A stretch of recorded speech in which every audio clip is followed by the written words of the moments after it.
ইনডোরের চেম্বারের permanent leak রিপেয়ারের জন্য এই একটা ইনডোর এসেছে। এটার এই প্রত্যেকটা পয়েন্ট অনেক আগেই জ্বালাই করেছে এবং দেখতে পাচ্ছেন এটা হচ্ছে এলজিএসির ইনডোরের চেম্বার। এটা তো এই যে দেখতে পাচ্ছেন এই প্রত্যেকটা পয়েন্ট, এখানে প্রায় 16টা পয়েন্ট আছে, প্রত্যেকটাই জ্বালাই করছে, জ্বালাই করে একদম চেম্বারটা করে ফেলছে এবং লাস্টে রং করে দিছে। প্রত্যেক বছর বছর লিক হচ্ছে। এই যে দেখতে পাচ্ছেন এখানে আরেকটা চেম্বার আছে, এটা একটা চাইনিজ ক্যারিয়ার এসি চেম্বার। এখানে 5-6টা পয়েন্ট লিক আছে, বারবার এই পাশ লিক হয়ে যায়। তো এটাকেও আমরা পার্মানেন্টভাবে লিক রিপেয়ার করবো। এই আরেকটা এসি দেখছেন, এটা মিডিয়া অ্যাক্টন এসি। এটার হচ্ছে এই যে মাঝখানে এখান দিয়ে হচ্ছে লিক।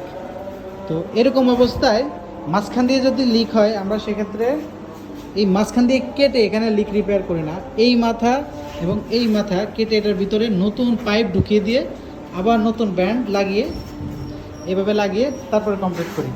আসলে যদি এরকম অনেকগুলো হয় তাহলে অনেকগুলো করি, আর বাকিগুলো হচ্ছে আগে আপনারা অনেক ভিডিওতে দেখেছেন আমরা কীভাবে কাজ করি। তো এই সবগুলা চেম্বার, এই সবগুলা ইনডোর এখন আমাদের কাছে এসেছে কাজ করার জন্য। আপনাদের যাদের এসি এরকম সমস্যা, প্রত্যেক বছর বছর গ্যাস চলে যায় কিংবা লিক হয়ে যায়, ফোন করতে পারেন আমাদের স্ক্রিনে দেখানো নাম্বারে। ধন্যবাদ সবাইকে।